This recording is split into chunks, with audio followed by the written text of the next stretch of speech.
반갑습니다.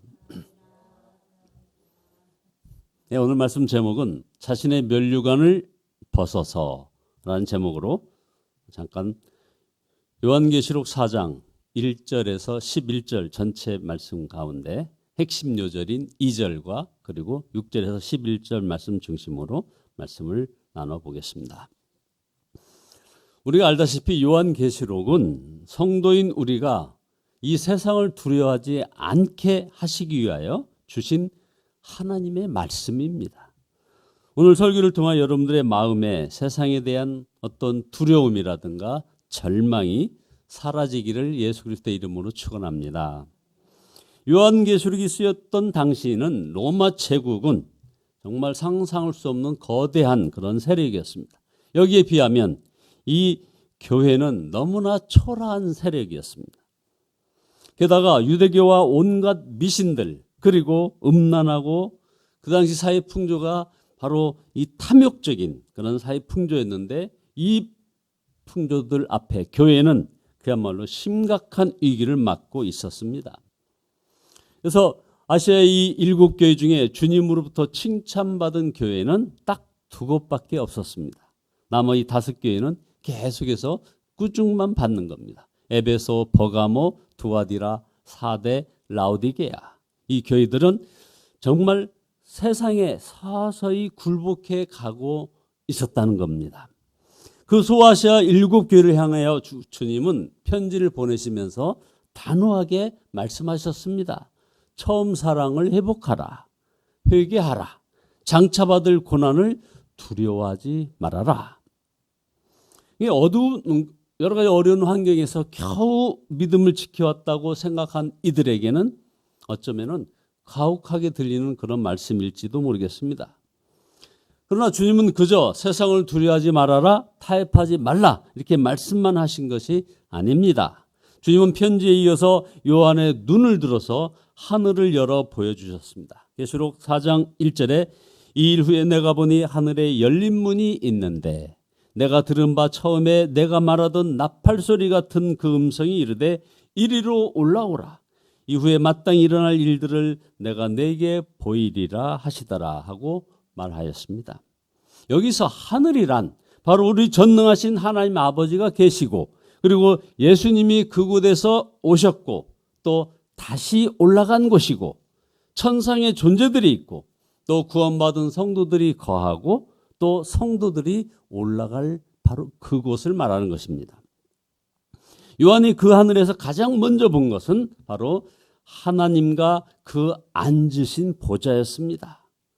그래서 계시록 2장 후반절에 보면 4장 2절 후반절에 보라 하늘에 보좌를 베풀었고 그 보좌 위에 앉으신 이가 있는데 계시록 통틀어서 이 보좌라는 말이 무려 62회가 나오고 신약 전체에서 그리고 계시록에서 48회나 이 보좌라는 말이 나옵니다.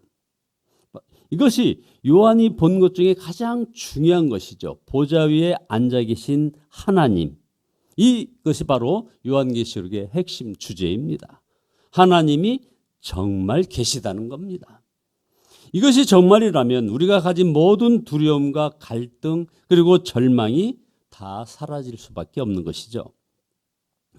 요한은 하나님과 그 보좌에 있는 하늘의 모습을 설명합니다. 요한은 보석을 보았고 24 보좌와 24 장로들을 보았고 또 7 횃불과 유리바다와 4 생물을 보았다고 했습니다. 한결같이 환상을 묘사하고 있는 것입니다. 우리로서는 도무지 그 실제 모습이 어떠한지 감이 잡히지 않습니다.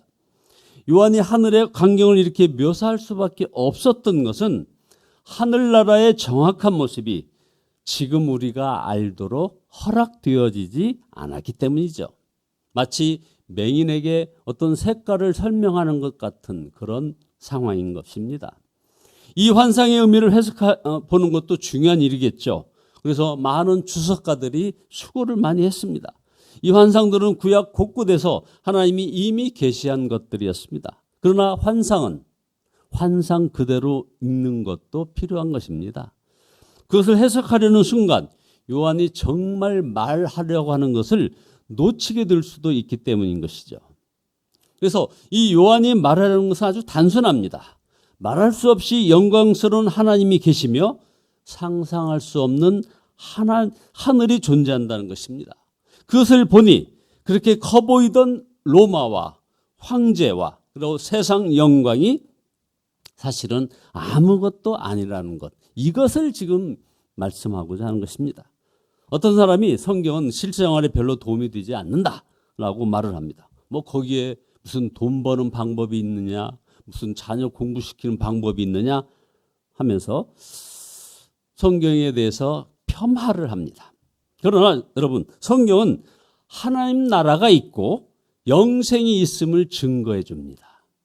이것이 사실이라면 이것보다 더 실생활에 더욱 중요한 요소가 어디 있겠습니까?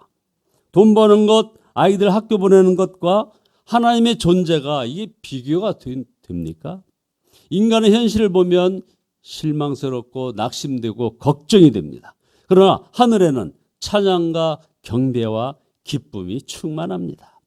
그래서 성도들의 장례식 때도 슬픔이 가득하지만 천상에서는 바로 그 성도를 맞이하는 잔치가 벌어지지 않습니까?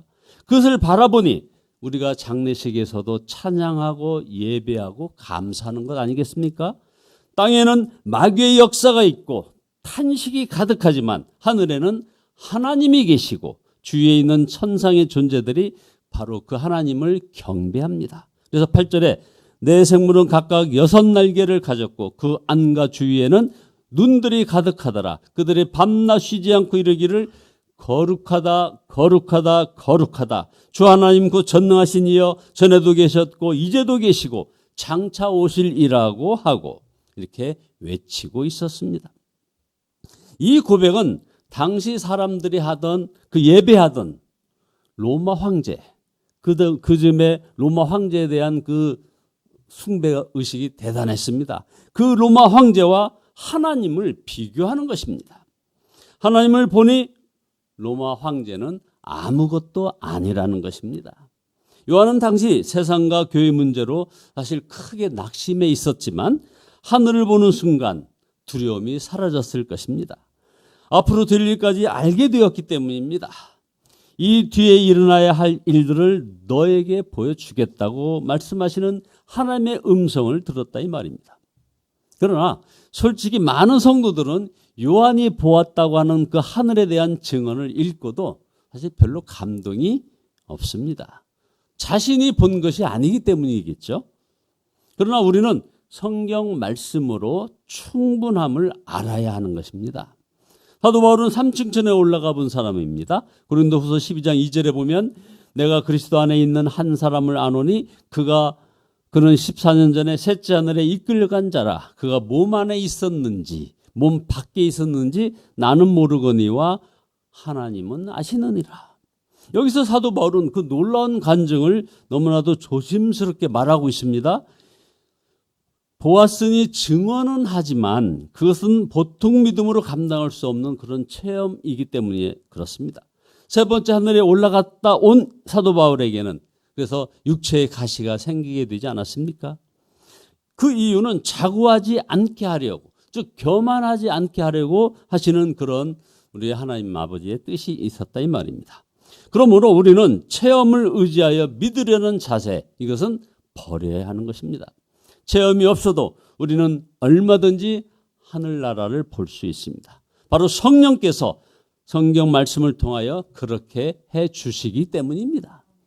요한도 사도 바울도 다 성령에 사로잡혀 하늘을 본 사람들입니다. 그래서 요한계시록 4장 2절에 나는 곧 성령에 사로잡히게 되었노라 하고 말씀하고 있습니다. 여러분 아십니까?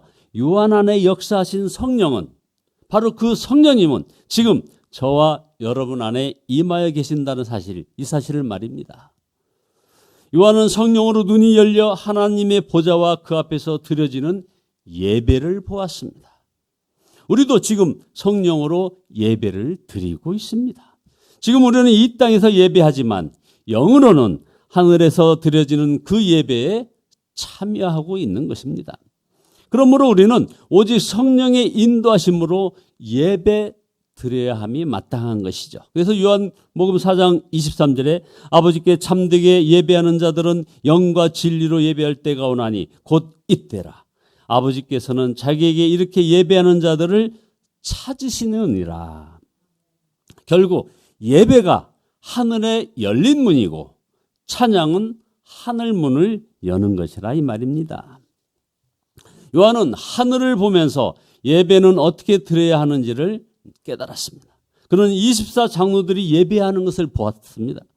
그들은 천상의 존재로서 신구약의 모든 성도를 대표하는 존재들이 바로 24장로들입니다. 그들이 어떻게 예배하는지를 지금 보고 있는 겁니다. 그들이 예배할 때 다 하나님 앞에 엎드렸고 자신의 면류관을 벗어서 하나님 보좌 앞에 내어놓았습니다. 계시록 4장 10절입니다.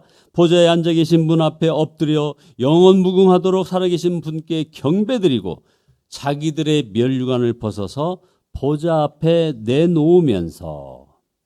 그렇습니다, 여러분. 우리가 예배할 때 하나님 앞에 정말 엎드리고 자신의 면류관을 벗어 하나님께 내어드린다면 이게 제대로 예배하는 것입니다. 자, 말씀의 결론을 내리겠습니다. 우리는 무엇을 주님께 드려야 합니까? 바로 우리의 면류관입니다. 면류관을 벗는다는 말은 내가 내 인생의 임금이 아니라는 그런 고백입니다. 내 삶의 주권은 하나님에게 있다. 나의 자아는 죽고 예수 그리스도로 산다는 바로 이런 표현입니다. 여러분, 왜 염려합니까? 또 왜 그렇게 우리는 낙심을 할까요? 왜 그렇게 그 문제에 심각하며 또 왜 그렇게 불만족스러울까요?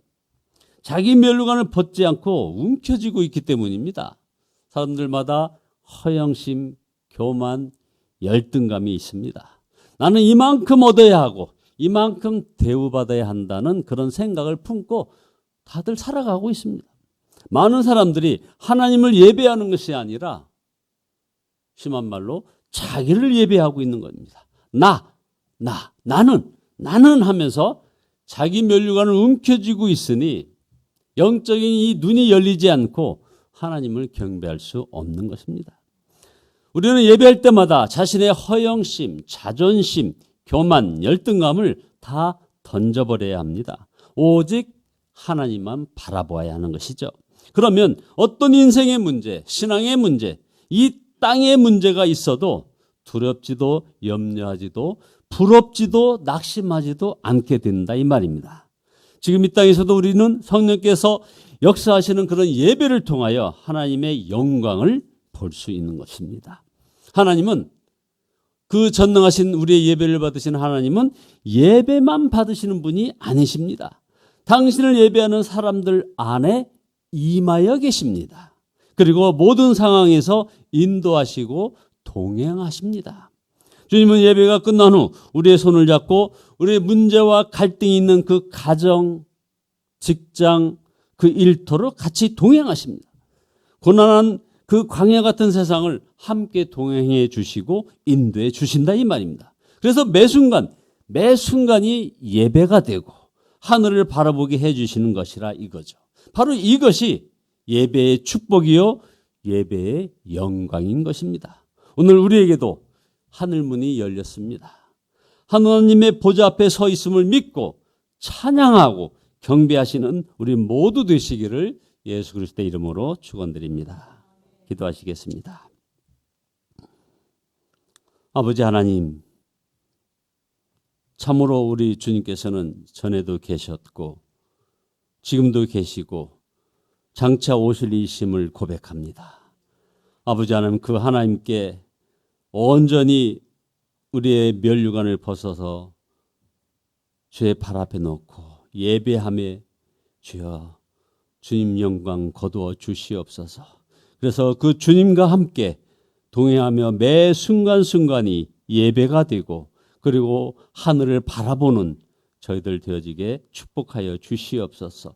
그래 그 예배의 영광을 바라보며 하늘문이 열리는 은혜의 자리에 늘 동행하게 축복하여 주시옵소서. 예수 그리스도의 이름으로 기도드리옵나이다.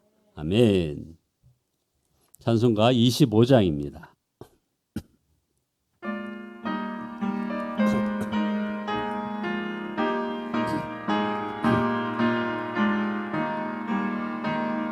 멸류관 벗어서 주 앞에 드리세. 저 천사 기쁜 노래가 온 땅에 퍼지네. 내 혼아 깨어서 주 찬송하여라. 온 백성 죄를 속하신 만화의 왕일세. 멸류관 벗어서 주 앞에 드리세. 그 손과 몸의 상처가 영광 중 빛나네. 하늘의 천사도 그 영광 보고서 고난의 신비 알고자 늘 음모하도다. 멸류관 벗어서 주 앞에 드리세. 온 세상 전쟁 그치고 참 평화 오겠네. 보좌 앞에서 온 백성 엎드려 그 한량없는 영광을 늘 찬송합니다.